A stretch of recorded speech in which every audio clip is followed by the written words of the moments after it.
Nah, ini adalah sistem pipa gasnya ya. Di sini kita menggunakan input 4 tabung, ini kapasitas 50 kilo ya. Nah, untuk osingnya seperti ini. Nah, 50 kilo itu seperti ini ya, beda dengan 50 kilo itu agak beda memang. Jadi 3 sampai 12 kilo itu nepelnya nggak seperti ini, yang seperti yang sering kita temui pada rumah-rumah umum pada umumnya ya. Ya, kalau yang 50 kilo itu seperti ini, dan ini pun ulirnya terbalik ya. Jadi biasanya kan kalau baut diputar ke kiri itu ngelepas, nah ini malah dia ngerapat. Nah, diteruskan ke valve ukuran ini, ukuran setengah in ya, setengah in semua ada 4. Nah, jadi nanti ini bisa difungsikan dua, jadi 2 spare dan 2 yang digunakan. Nah, ini adalah regulator sentral. Oh iya, ini namanya header ya, ini namanya header. Kita pakai single header biasanya. Kalau 8 nanti di sini ada valve lagi nyambung, ada 4 begitu ya. Jadi ini yang single, jadi penempatannya seperti ini. Ini pipa lebih besar, ini sekitar pipa 2,5 in, dan ini barometer untuk kita ngecek kondisi tekanan gasnya. Dan itu adalah regulator high pressure. Ini bisa di setel dengan cara ini dibuka di sini. Nah, selebihnya dari situ baru perpipaannya. Ini udah masuk ke perpipaan 3/4 in, semua 3/4. Nah, ini seperti ini. Ini proses pengerjaannya, ini belum selesai, tapi sudah dipasang ini untuk protektor aja ini. Jadi ini gas detektor.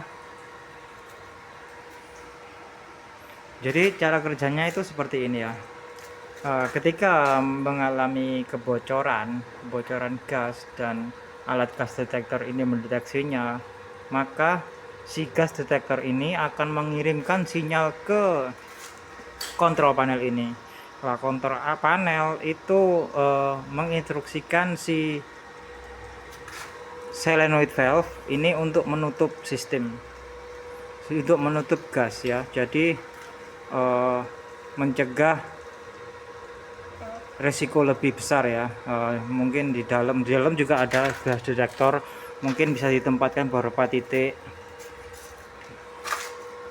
Nah, ini memang sistemnya dibuat seperti ini ya. Jadi gas ini nanti ditutup.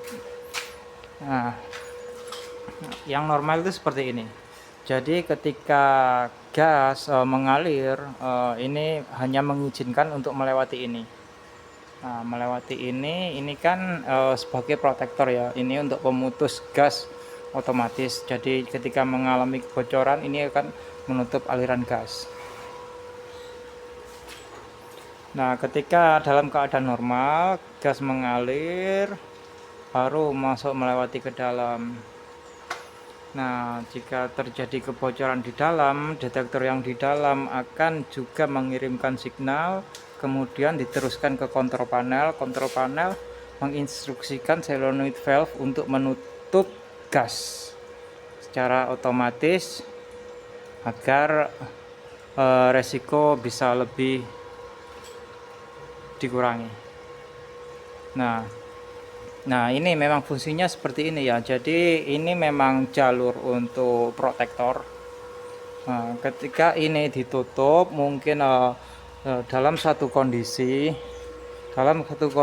ada perbaikan, dan dalam keadaan darurat ini jalur bypass bisa diaktifkan, dan ini bisa dicopot. Ini flank ini bisa dicopot, ini dicopot semua dan bisa diperbaiki tanpa harus mematikan jika di dalam masih dalam proses pemasakan atau penggunaan. Nah, setelah selesai diperbaiki baru kemudian dipasang lagi. Dan ya, itu memang jalur bypass untuk dalam keadaan darurat tanpa harus mengganggu aktivitas yang ada di dalam. Jadi ini ketika ini ditutup, baut-baut ini dilepas. Nah, ini bentuk ini bisa dilepas, ini untuk memperbaiki ini. Dan bukan untuk itu saja, jalur U ini adalah untuk upgrade ya, mungkin ke depannya banyak hal ya yang bisa dipasangkan di sini, misalnya untuk penambahan gas meter. Nah, kita jadi manajemen tahu persis gas itu efisiensinya berapa, jadi habis gas berapa. Dan kalaupun nanti mixing sama gas alam ya tetap jalur O ini yang nanti di upgrade di otak-atik ya. Ini bisa dipasangkan apa saja ini di sini.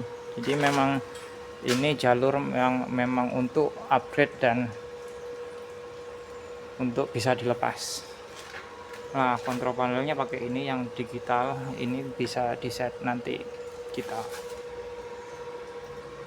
bikin videonya.